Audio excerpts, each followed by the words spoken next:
Bismillahirrahmanirrahim. Assalamualaikum warahmatullahi wabarakatuh. Kali ini bersama saya yaitu Jose Pratama dengan NPM 1204004. Kali ini saya akan menjelaskan tugas 6 yaitu tugas chapter 6 yaitu menjelaskan mengenai dari Pyro 4 dan socket. Oke. Tanpa banyak basa-basi lagi, saya akan langsung menjelaskan ke yang pertama yaitu Celery. Oke, jadi sekarang saya akan membahas mengenai Celery. Celery adalah sebuah framework yang dapat digunakan untuk mengimplementasikan tugas-tugas asinkron dan penjadwalan pada aplikasi. Celery memungkinkan pengembang untuk menjalankan tugas-tugas yang memakan waktu yang lama atau berat secara asinkron di latar belakang, sehingga tidak menghambat jalannya aplikasi utama. Dengan menggunakan Celery, pengembang dapat membuat worker atau pekerja yang menjalankan tugas-tugas tersebut secara terpisah dari aplikasi utama, sehingga meningkatkan skalabilitas dan responsif aplikasi. Oke, di sini pada layar di sini itu pertama kita itu import Celery. Sebelum import Celery kita itu harus download dulu Celery-nya. Itu bisa menggunakan pip install Celery. Nah, di sini bisa dilihat. Di sini sudah satisfied karena saya tadi sudah mendownloadnya, itu saya menginstal.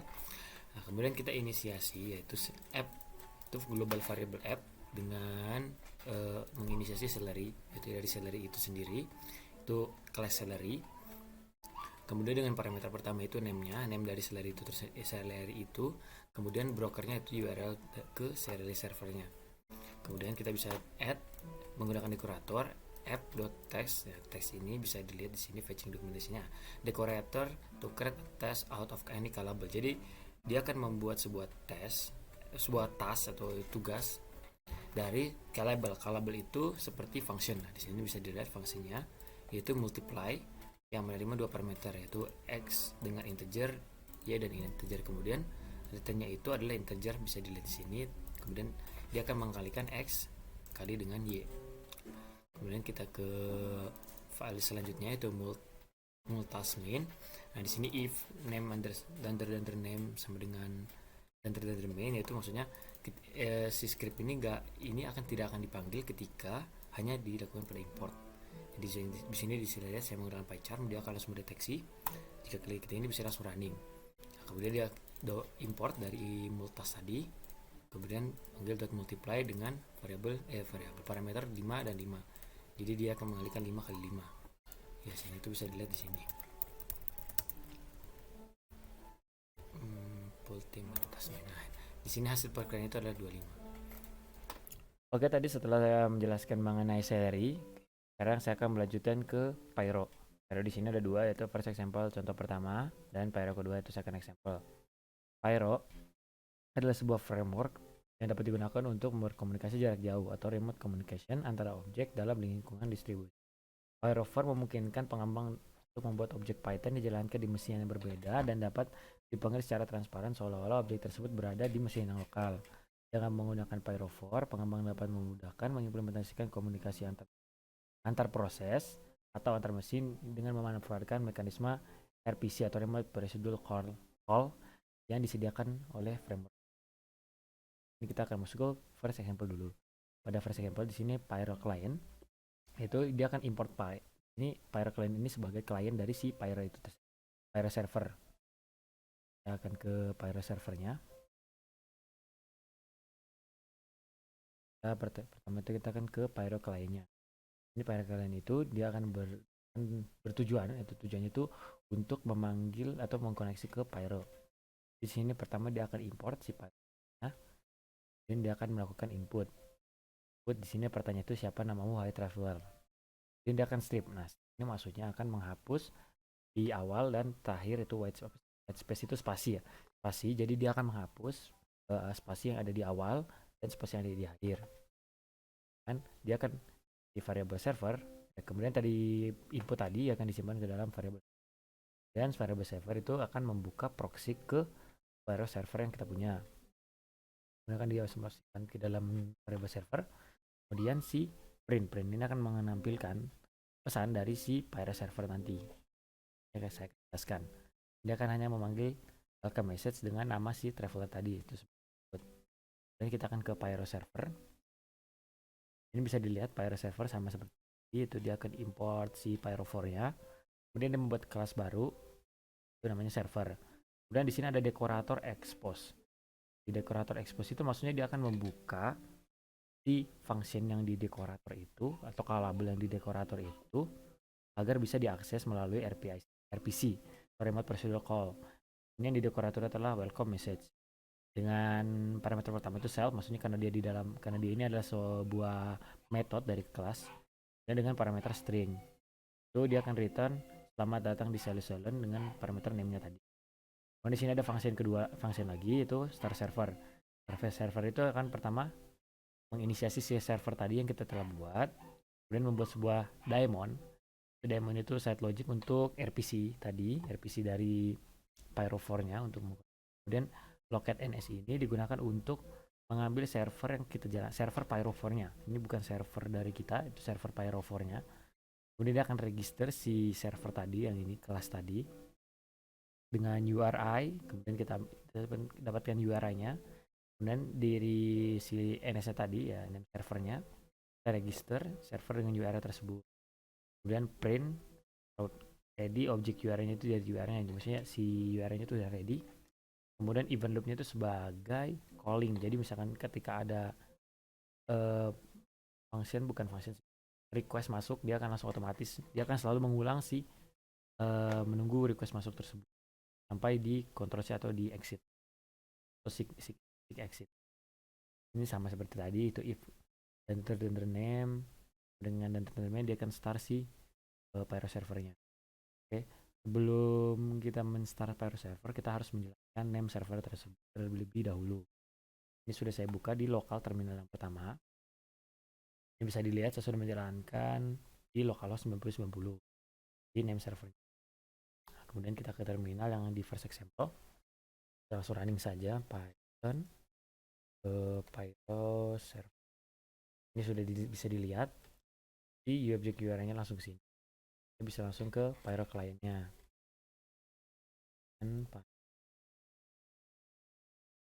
Ini bisa saja. Nah, selamat datang Jose, selamat datang di salon Jose.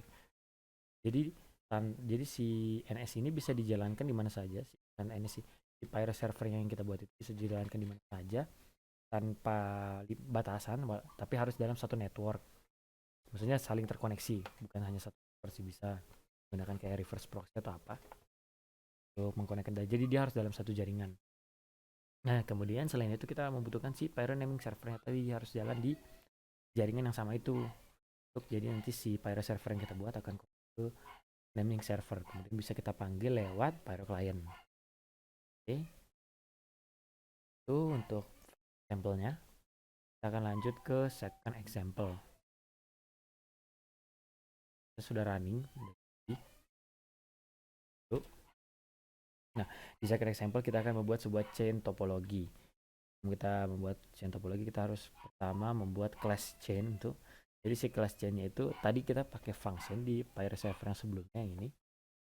Di metode dari function sih, bukan metode.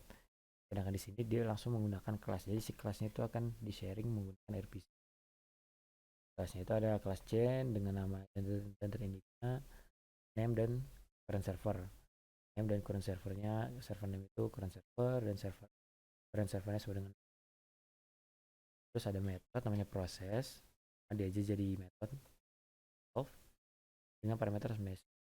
Message-nya aslinya string, tapi karena di sini mungkin bisa pakai atau apa. Ini dicek dulu jika current servernya kok, karena di sini tidak bisa. Jadi dia langsung nge-get sendiri. Dia otomatis langsung nge-get si current servernya. Itu menggunakan connect ke lokal tadi, name base tadi. Di sini saya sudah menjalankan servernya, server chain 1, 2, 3. Jadi dia langsung pakai di URI-nya. URI itu ini dia concat si server name yang sekarang. Karena yang di sharing itu si kelasnya, bukan di metode atau function gitu. Ini jika selfnya itu di message, maksudnya ini, jadi dia langsung selesai dia akan print kembali ke si message. Perjalanan telah selesai pada dan name server sekarang. Nanti bisa dilihat di implementasinya di server chain 1.3. Ini aja template blueprint kelasnya. Dan terus kalau tidak dia else-nya itu melanjutkan perjalanan dari dan current server name. Dia akan append karena message ini list, dia akan append ke sini. Ini bisa message bisa list atau concat, tapi di sini kita bisa tambah tab annotate. Kemudian di sini dia akan manggil si current servernya. Nah tadi kan bisa karena kan di export kan method ataupun function, tapi si kelasnya. Jadi si kelasnya itu akan jadi kelasnya itu diambil dari sini. Jadi di sini ini dia akan memberikan kelas chain dengan parameter-parameter yang nanti akan di server chain. Kemudian dia akan insert telah melewati resultnya 0. Kemudian ini insert itu maksudnya dia akan append di indeks pertama, indeks 0. Selain itu ada parameter yaitu kota awal. Ini saya menambahkan parameter kota awal. Jadi kota awal itu aslinya ada 3, Bang dan Subang. Nah, di sini bisa kita lihat yang topologi pertamanya itu Bandung. Dan dia langsung lanjut ke proses. Ini print result itu apa? Jadi langsung aja kita. Nah, di sini server nya itu pertama current servernya itu Bandung. Server 1 itu. Kemudian server selanjutnya itu Lembang. Bisa kita lihat, kita ambil diamond dulu. Kita ambil RPC-nya. RPC. Kemudian si chain topologi. Jadi maksudnya dia akan mengkonekkan current server ke next server. Jadi ketika kita ada akses ke dia kan otomatis ke Lembang, udah ada tujuannya. Jadi kita register si chain topologi. Kita masukkan ke kita cari ya, si NS-nya atau name server kan tadi kita running. Dan kita register si name server yang juaranya. Dan kita lanjut ke sini print. Ini dia akan servernya itu dia akan di print current server. Nah di sini dan 1 itu Bandung. Server Bandung. Kemudian dia akan ada request loop sama seperti yang di server tadi yang client server yang di first example. Dia akan menunggu request RPC. Kita ke server sama seperti tadi. Di sini Lembang ke Subang dan servernya itu Lembang, terus next servernya Subang. Ini sama seperti yang lanjut saja langsung ke yang 3 itu current servernya Subang, next servernya itu Bandung. Di terus kita next server ke register ke Diamond, itu akan mereturn URI-nya URI dan kita cari NS-nya atau versi server name tadi dengan URI seperti yang kita print request loop. Jadi kita akan running Python ini second example kan kalau ini coba kita ambil Lembang. Jadi dia langsung telah melewati Bandung kemudian selesai pada Lembang. Karena tadi bisa dilihat Bandung tuh tidak Lembang ya dari ke Subang. Jadi Subang itu ke nah dia langsung ke Bandung. Nah,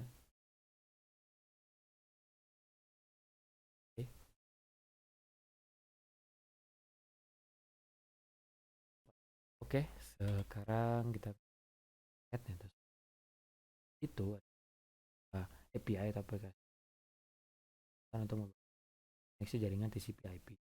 Itu memungkinkan pengembang untuk menerima data melalui jaringan dalam bentuk byte maupun menggunakan soket. Pengembang dapat membuat aplikasi yang seperti server client, protokol atau transfer melalui seperti HTTP, FTP.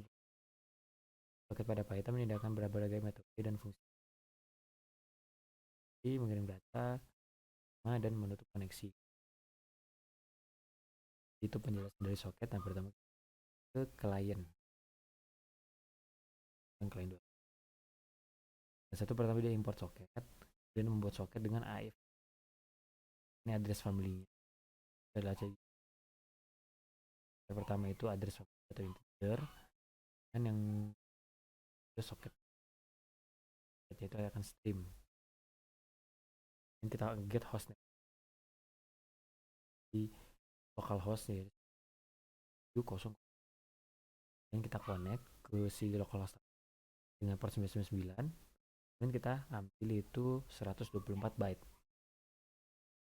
tutup si koneksi ke si paket tadi, kemudian kita decode karena dia ini bytes ya, bytes, jadi bytes itu harus di decode dulu, bisa langsung, cuma kadang ada contohnya kayak add terus itu di encode, kita harus decode belum di print, menggunakan ini pakai ASCII atau UTF-8, jadi table ya servernya itu. Nah di server itu saya menggunakan ATExit dan time. Ini ATExit itu ketika aplikasinya atau scriptnya itu di close, dia akan menyalakan function yang di dekorator atau menggunakan parameternya, jadi nama asli ada di bawah to print running server sama tadi add, kemudian kita ambil, terus kita bind. Ini di bind itu tadi dari si hostname itu, jadi karena hostname localhost jadi 127.0.1 portnya 999, kemudian kita listen tapi maksimal itu 5 request. Nah di sini tadi dengan modul ATExit register, jadi dia akan register si function handler ini. Kenapa? Karena ketika di Ctrl C kadang itu si port itu masih kepake, jadi kita harus tutup dulu portnya sebelum di exit gitu. Jadi sebelum exit dia akan otomatis nutup si socket bind ini aja while true, jadi dia akan looping terus. Kemudian socket dan address server socket asm-nya ada dua, soketnya itu dan address dari requestnya. Request itu request yang coba ngepost atau kalau di dalam HTTP ya, itu mau dan koneksi yang 0, ini tuple itu IP address dan address satu itu portnya. Dan kita ambil current time itu kita akan kirim ke kliennya, traveler datang pada waktu si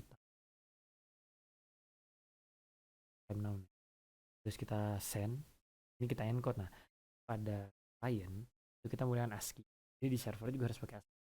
Jika kita pakai yang lain encode-nya itu pasti beda, dan di code dia lebih luas, apalagi kayak Unicode kita menggunakan kayak bahasa Jepang,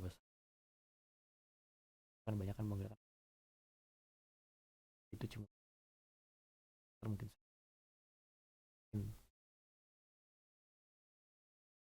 dan kita close di soketnya kan. Soket maksudnya soket ini bukan soket server soketnya, koneksi soket antara kita dengan si klien tadi. Jadi ketika ini travelnya pada datang worldwide Mei tanggal 17 dan ya port 579 ke klien 2. Klien 2 di sini lebih kompleks, sama saja dengan pertama kita itu ke klien dulu, kita mengambil soket, kita import dulu, kita buat objek sama seperti tadi, kita connect ke server, kita send hello server. Nah di sini encode default kalau nggak salah UTF-8 kok, Python atau code itu sih. Kemudian langsung aja kita open file itu untuk nge-write, ini wb write byte-nya. Kemudian open. Terus while true kita akan receive datanya. Receive datanya sama seperti tadi, sama 100 byte. Kalau datanya nggak ada, kita break keluar dari ini. Kemudian coba kita decode dan kita print. Kemudian kita tulis ke dalam di file tadi itu. Nah di sini dia tidak perlu di decode karena itu WB, write byte, dengan si tadi dari si soket, karena soketnya mengirim dalam bentuk byte. Kemudian kita close di function di sini, function di close, function di filenya di close, kemudian si soket close, koneksi ke di sini langsung saja portnya sama 6000 harus sama servernya nya buat soket ke bind, kemudian kita listen itu maksimal 15 request. terus kita print si server listening. Ini while loop dia akan looping terus, dia akan accept koneksi, buat connection form address, terus kita build itu 4 byte KB, dan saya receive si tadi wrap ini maksudnya panggil dan wrapper di print, itu di print jadi untuk string. Ini file name-nya nanti sih open dalam bentuk RB, read byte, jadi dia akan nge-read doang, jadi read-nya itu sama. Oke. Dan dia looping si byte tadi,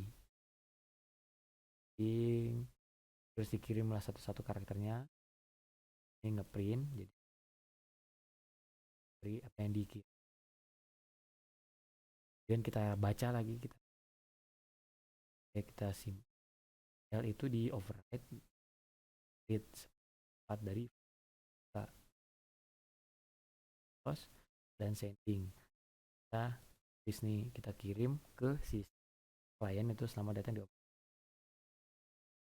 dan code-nya harusnya UTF-8 tapi tergantung yang compile.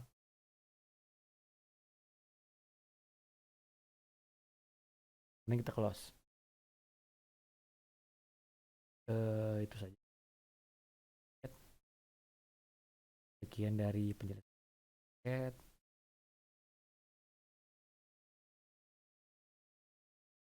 Assalamualaikum warahmatullahi wabarakatuh.